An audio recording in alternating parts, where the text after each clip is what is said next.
The morning began like any other. A quiet city humming to life. The low growl of buses, the chatter of commuters, the smell of wet concrete after dawn rain. Inside the Jefferson City Police Department, 3 officers stood in the lobby laughing too loud, their voices echoing across tiled floors.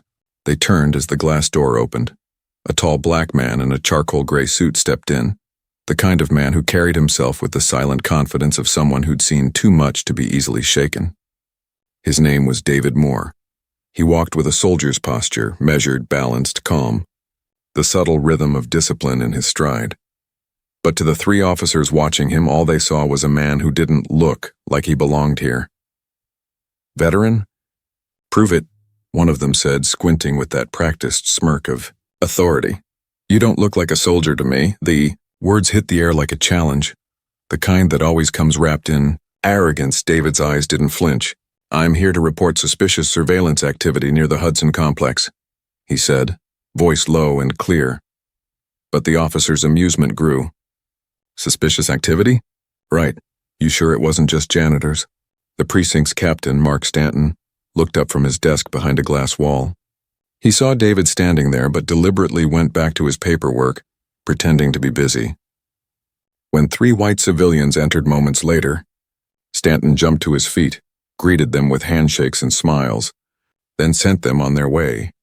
David waited patiently, hands folded in front of him, every second chipping away at the courtesy he deserved but wasn't given. Finally, Captain Stanton looked up. You need something? David spoke evenly. Yes, sir.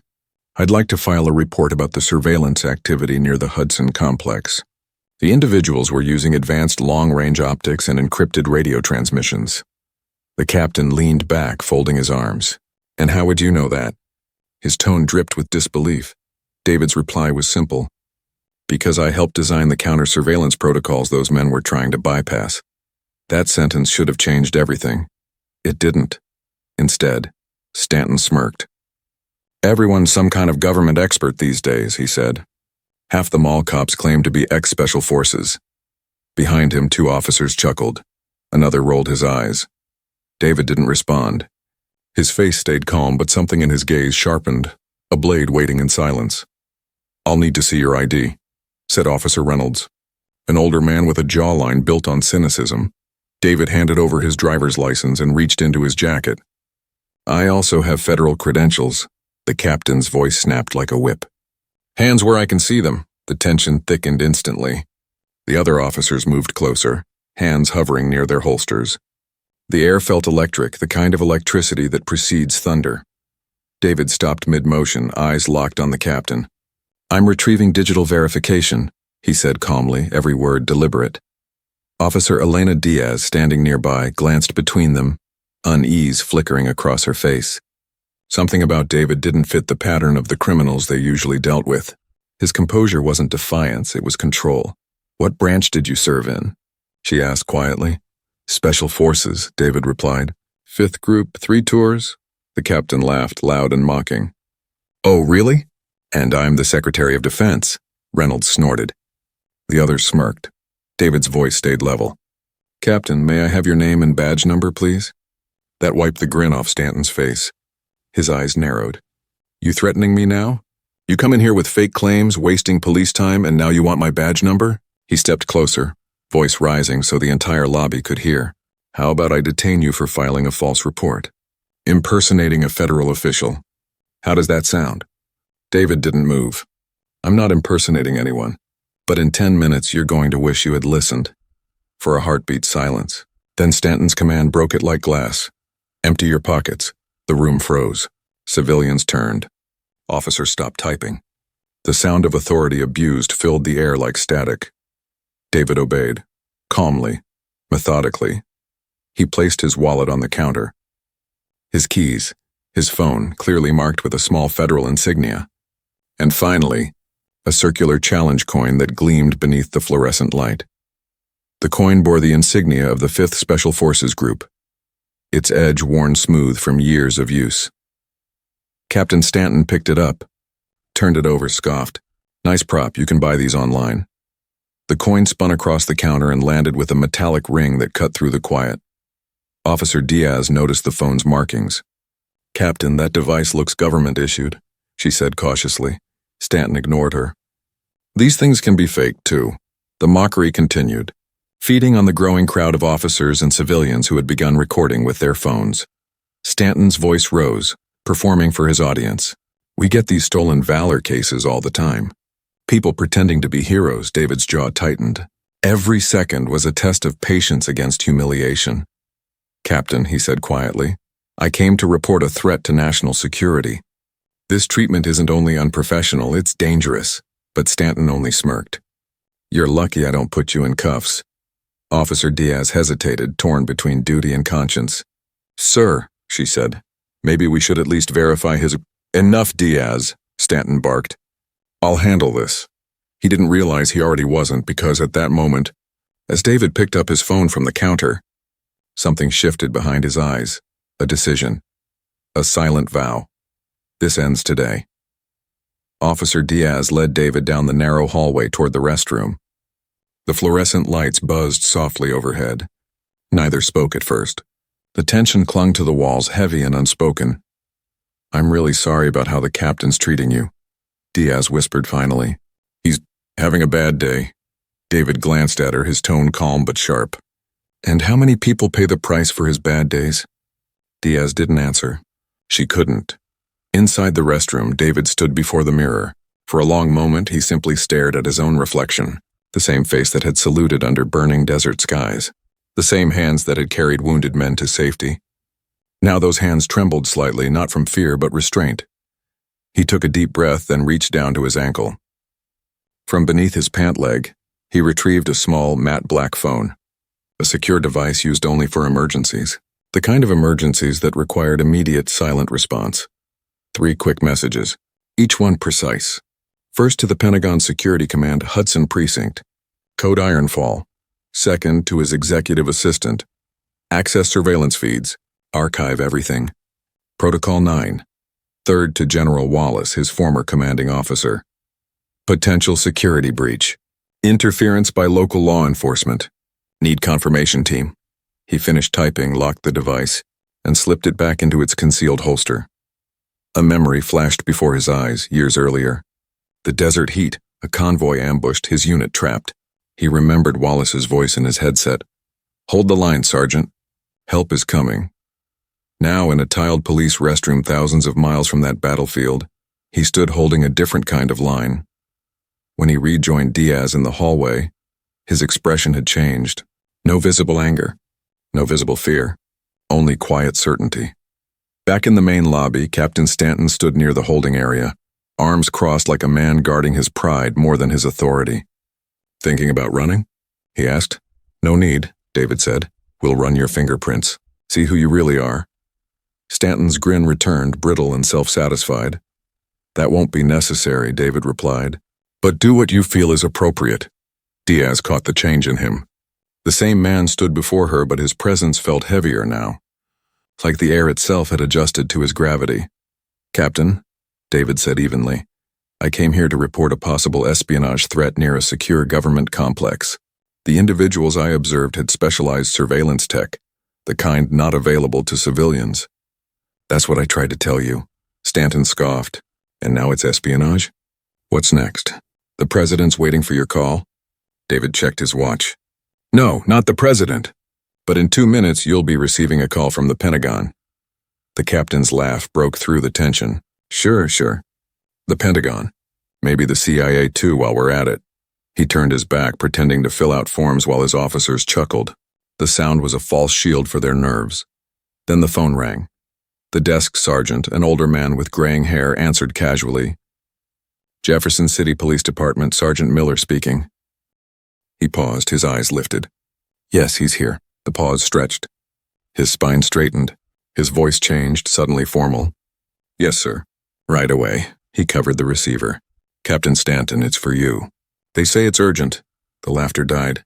Stanton walked over, irritation painted across his face. "Who is it?" The sergeant handed him the phone without a word. "This is Captain Stanton," he said, smirking. "Who am I?" He froze mid-sentence. "Wait, General who?" The color drained from his face. His mouth opened slightly. "Yes, sir." "Of course, sir." "No, I didn't realize." Understood. The entire precinct watched as the man who moments ago barked orders now stammered into silence. He hung up slowly, his hand trembling as it lowered the receiver. Before he could speak, every computer in the station chimed in unison. A digital tone followed by the sharp flicker of screens. Lines of text appeared. Security advisory. Federal priority level 1. Subject: Deputy Director David Moore, Department of Defense Intelligence Operations. All precincts are to provide full cooperation. Immediate compliance required. The room fell utterly still. The monitors displayed his photograph, federal clearance level, and a Pentagon seal stamped across the notice. Officer Reynolds muttered, "What the hell is this?" Diaz stared at her screen, mouth slightly open. He was telling the truth. The doors burst open. 2 uniformed military police officers stepped inside, moving with controlled precision. They scanned the room once, then locked eyes on David. Every step they took echoed like thunder in a church. They stopped before him, heels clicking together. The senior officer spoke clearly. "Deputy Director Moore, General Wallace sends his regards. Your vehicle is ready." Gasps filled the room. David returned the salute with practiced ease, his calm absolute.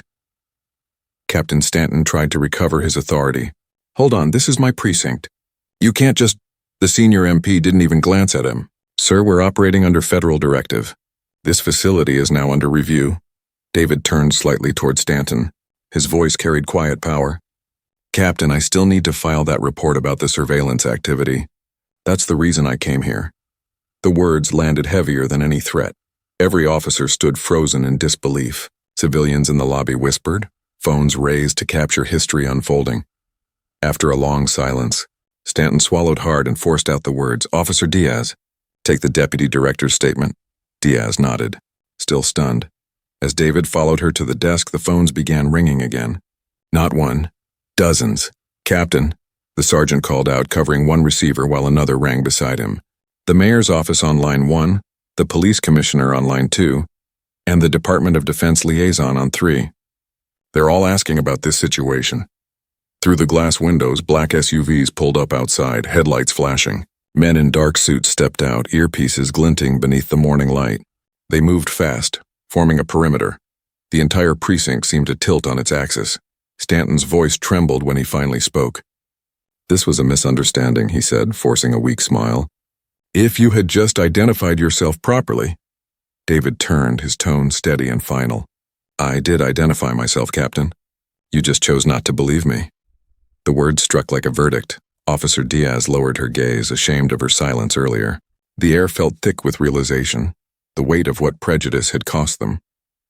Outside, the flashing lights of government convoys reflected across the glass. Inside, silence ruled, the kind of silence that only truth can create.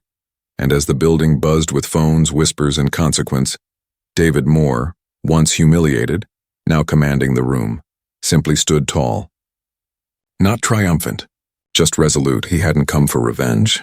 He had come for justice. But justice, he knew, was only getting started.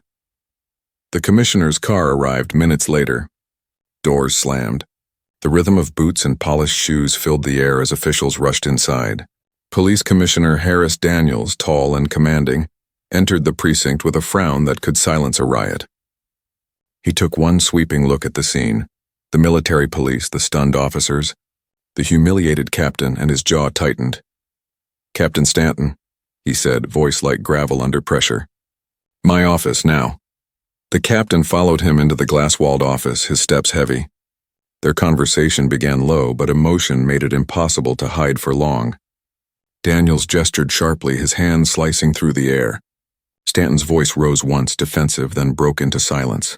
Through the glass, every officer saw what authority looks like when stripped bare.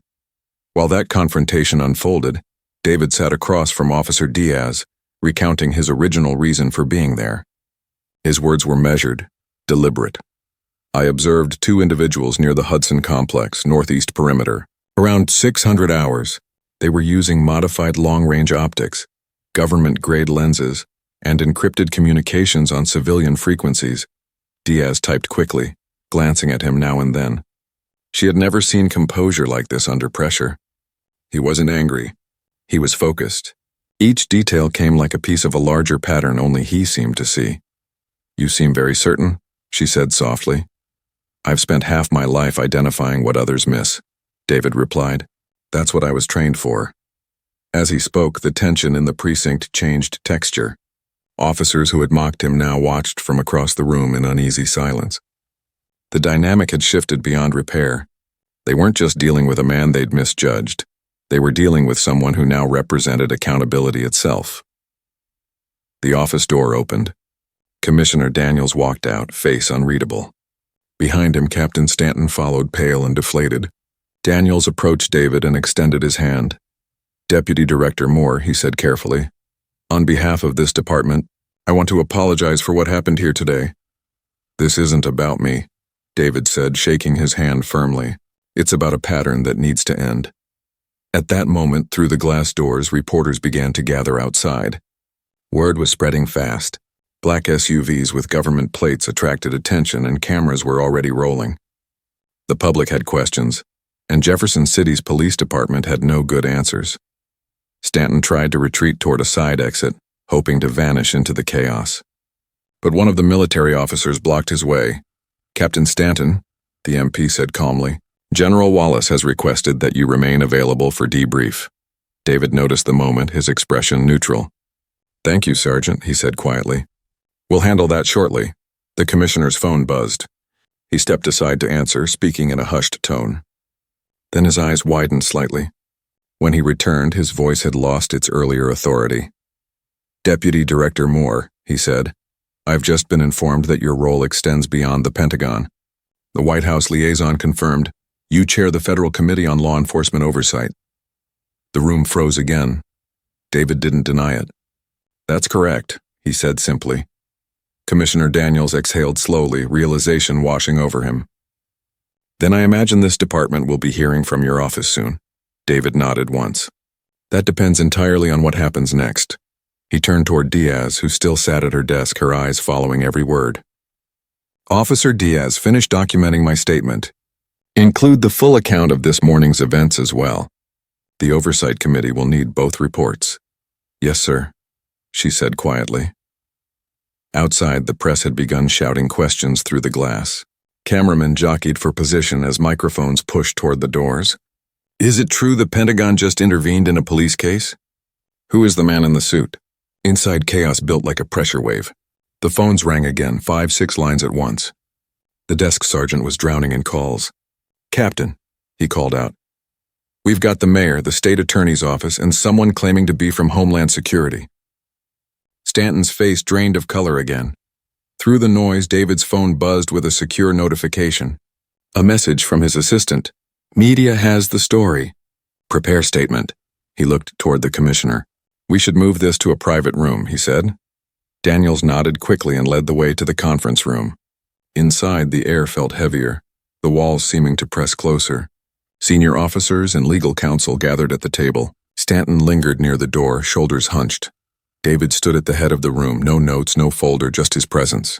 "I want to be clear," he began. "When I entered this building this morning, I wasn't here in any official capacity.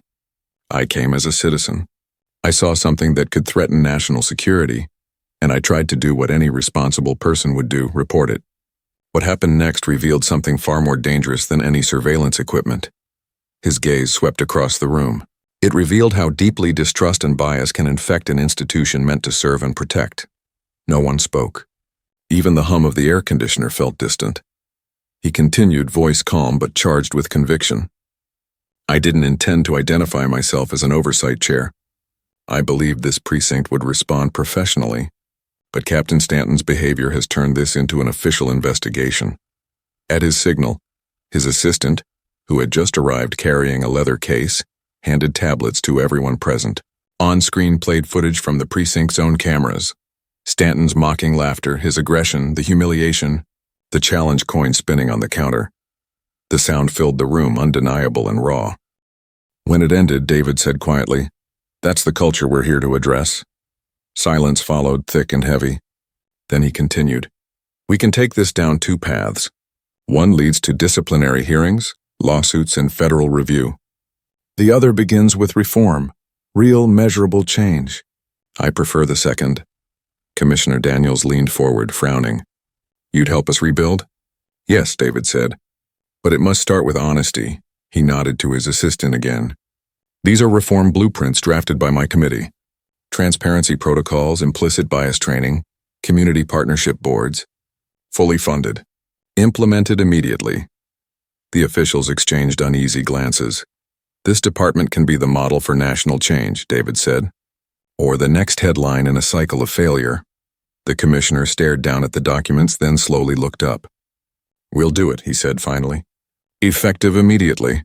David gave a short nod, the faintest trace of relief passing through his expression. Then we moved forward. Outside, the press shouted louder. Inside, something monumental had just begun, and as David stepped out of the conference room, passing through the noise of cameras, the flashes, and the whispers, he knew the real work was only beginning. What started as an act of humiliation had just become the spark for a revolution in justice. Within a week, the precinct that once humiliated David Moore had become the epicenter of national attention. Reporters camped outside day and night. News anchors called it the Jefferson Turning Point. Some said it was the biggest wake-up call for law enforcement reform in a generation. Inside, however, things were far less glamorous. The department was in freefall, and every officer could feel it. Captain Stanton had been placed on administrative leave pending investigation.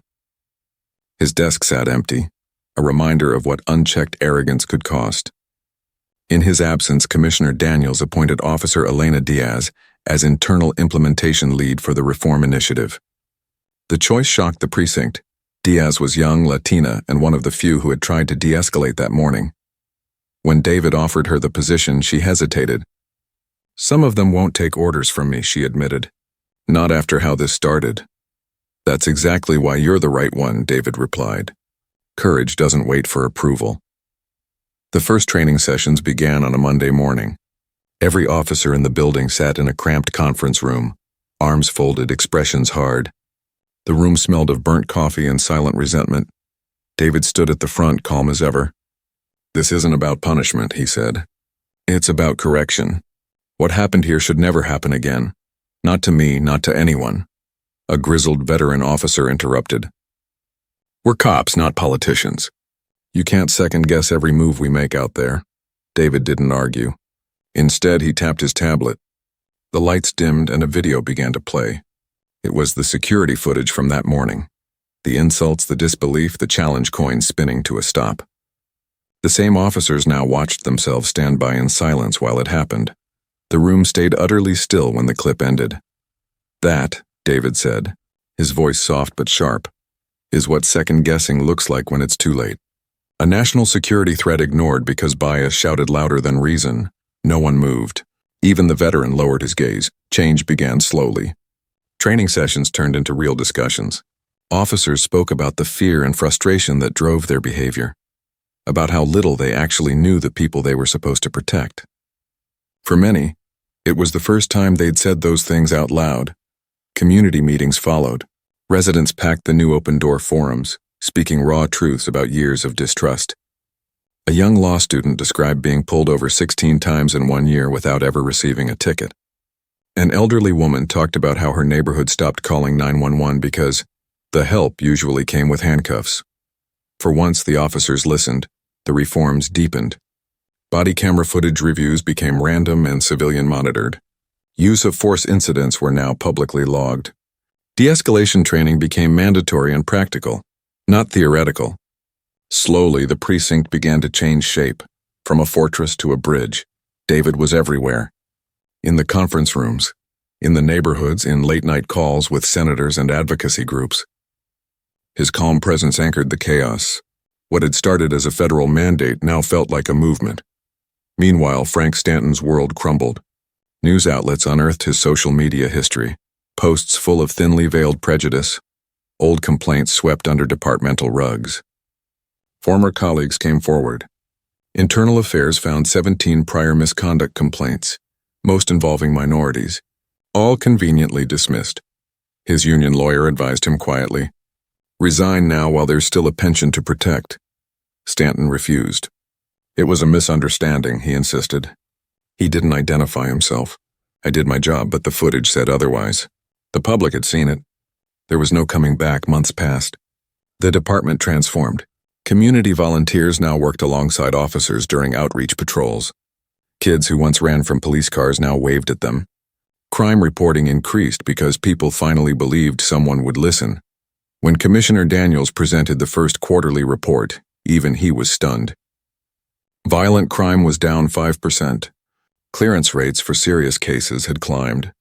Complaints against officers had dropped by nearly half. He looked across the table at David. "I didn't think this would work," he admitted. "But it's working," David smiled faintly. "Change doesn't start with comfort. It starts with friction." Still, Stanton's disciplinary hearing loomed like a shadow. Reporters called it the reckoning. The hearing would decide his future and prove whether reform meant accountability or just words. On the morning of the hearing, the city buzzed with anticipation. Protesters gathered outside City Hall, some demanding his firing, others shouting that he was being made a scapegoat.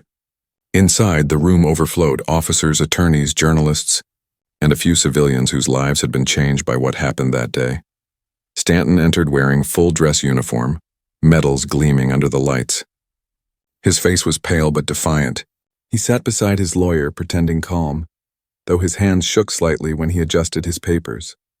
At the back of the room, David sat quietly, not at the front as a witness. But behind everyone watching, the evidence began rolling out. Footage, audio testimonies, the laughter, the disbelief, the mockery. The words "veteran," "prove it," played again and again until the phrase itself felt poisonous. Internal Affairs presented the data: 17 complaints, 0 investigations, patterns of selective enforcement, disciplinary warnings ignored. When Stanton was asked directly why he hadn't believed David's identification, he gave the answer that sealed his fate. He didn't fit the profile. The chair of the review board leaned forward. "And what profile would that be?" Silence stretched like a blade. Stanton's lips moved, but no words came. Every officer in the room felt the chill of recognition. That silence was confession enough. By the time the vote was taken, the outcome was clear: termination, immediate and total. Pension revoked. All previous arrests under review. When Stanton stood to leave, his eyes met David's across the room.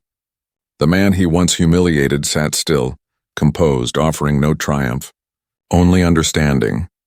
David's gaze seemed to say what words couldn't. This was never about destroying you. It was about ending what you represented. Outside, the cameras waited.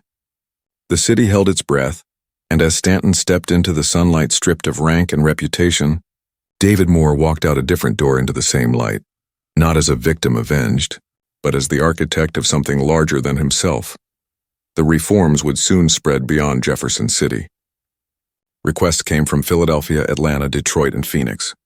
Departments wanted the model, the training, the transformation. A single act of arrogance had become the seed of national change. Yet even David knew that victory carried its own tests. Because justice, he had learned, never ends at one man's downfall. It begins where mercy is hardest to give. 6 months later, the Jefferson City precinct barely resembled the place where David Moore had once stood, mocked and doubted. The same fluorescent lights hummed, the same floors shone with polish, but everything beneath them had shifted. The conversations, the tone, the culture. New leadership brought new energy. Officer Elena Diaz had earned her promotion to sergeant, and her name now carried respect even among the skeptics. She had become the bridge between reform and tradition, the proof that change could come from within without tearing everything apart. The reform model spread faster than anyone predicted. Philadelphia was the first to adopt it, then Atlanta, Detroit, Phoenix, and San Diego. Each department resisted at first, but the data from Jefferson City silenced doubt. Complaints down, clearance rates up, communities cooperating again. David traveled constantly, advising police chiefs, training oversight boards, briefing senators. What had begun as a single confrontation was now a nationwide program, an evolving framework of accountability and empathy called the Integrity Initiative. At a congressional hearing, David stood before the committee, calm as always. "This isn't anti-police," he said. "It's pro-justice. When departments reform themselves, everyone wins. Officers face fewer violent confrontations. Communities feel safer. Taxpayers save millions in lawsuits. The data proves it. Behind him, screens displayed the numbers, hard evidence of what transformation looked like. The hearing aired live. Across the country, people watched and realized that change wasn't just possible, it was measurable. Media outlets ran features about the Jefferson model. Editorials praised David's unshakable composure. Late-night hosts called him the man who turned humiliation into reform. But for David, none of it was about fame. He saw every headline as a reminder of how much work remained. Change wasn't a switch. It was a series of small, relentless pushes against the weight of old habits. Meanwhile, in a quiet suburb on the city's edge, Frank Stanton lived a far smaller life. His house, once neatly kept, now showed the neglect of a man who'd stopped expecting company.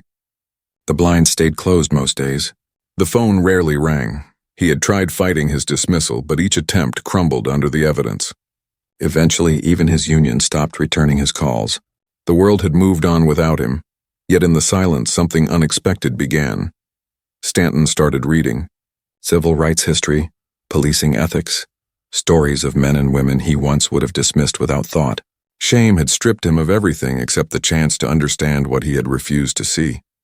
He took a job at a local warehouse. The pay was modest, but the anonymity helped. Each day he clocked in, kept his head down, and tried to live quietly. But at night, guilt clung to him like smoke. One evening, while scrolling through the news, he saw David Moore again, speaking at a police reform summit in Washington. Stanton stared at the screen, feeling a strange mix of resentment and admiration. The man he once dismissed had changed the entire country. He closed the laptop and whispered to the empty room, "You were right." In time, he began volunteering at a youth center on the east side, a place where most kids didn't trust uniforms or authority. He started with janitorial work, sweeping floors and repairing basketball nets. But over weeks, the kids began to talk to him. One day he admitted who he used to be. "I was a cop," he said quietly. "Not one of the good ones. But I'm trying to learn." The admission cracked something open in him.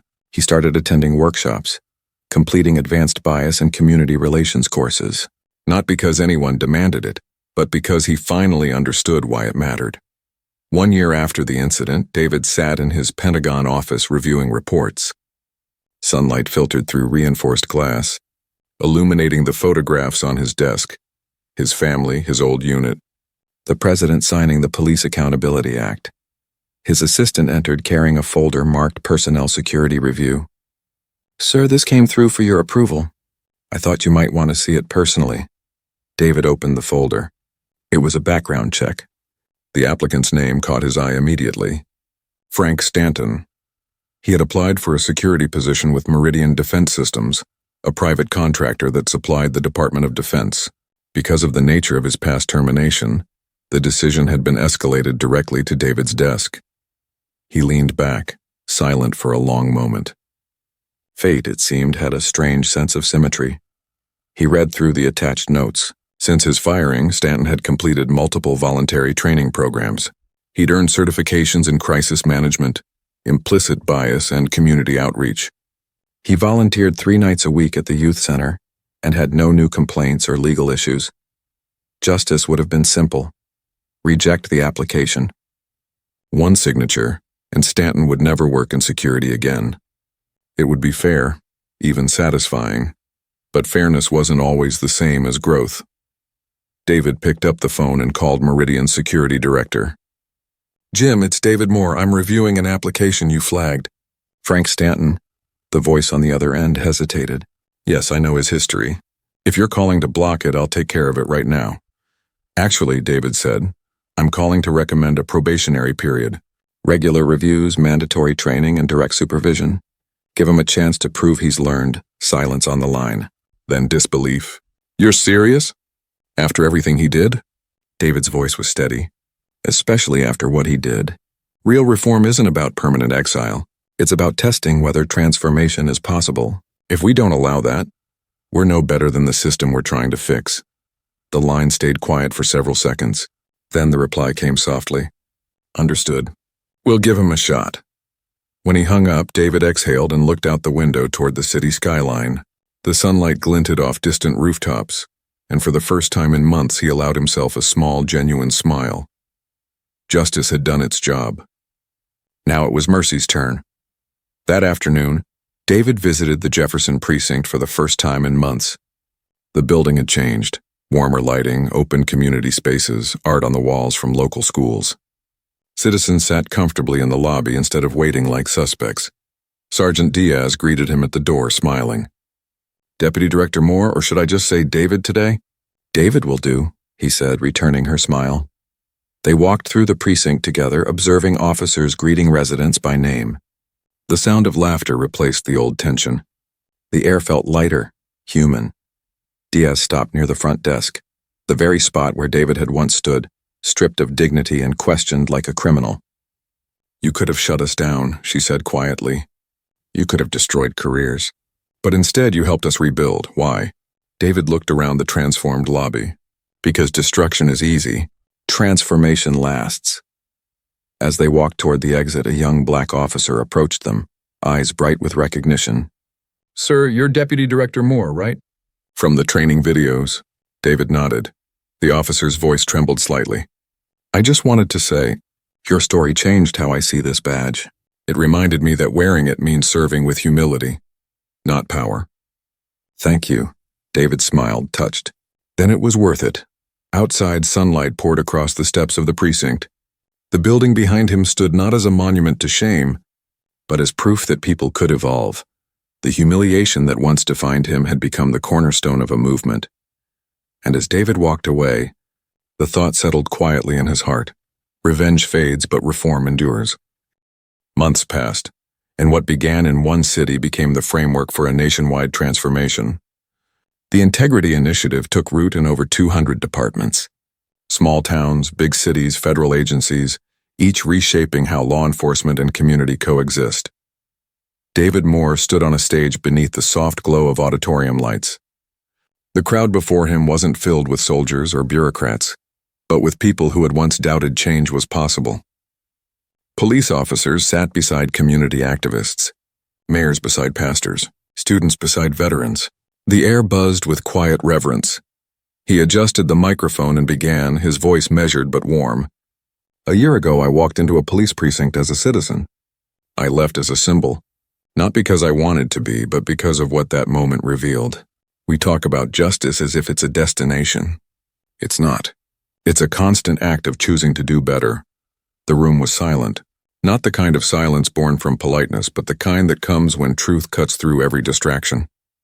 David's slides showed data on the massive screen behind him, graphs rising, numbers shifting, proof that humanity could evolve when given reason to believe.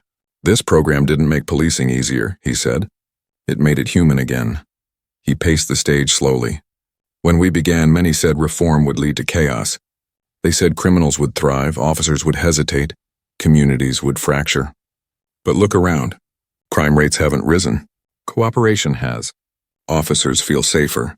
Citizens feel heard. Justice hasn't weakened, it's strengthened." He stopped, eyes sweeping the room.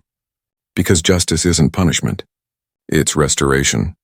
As the applause began to swell, he caught sight of someone near the back of the hall, a familiar face sitting quietly, almost hidden among the crowd. Frank Stanton. He hadn't seen him in person since the hearing. Stanton looked smaller somehow, older but not broken.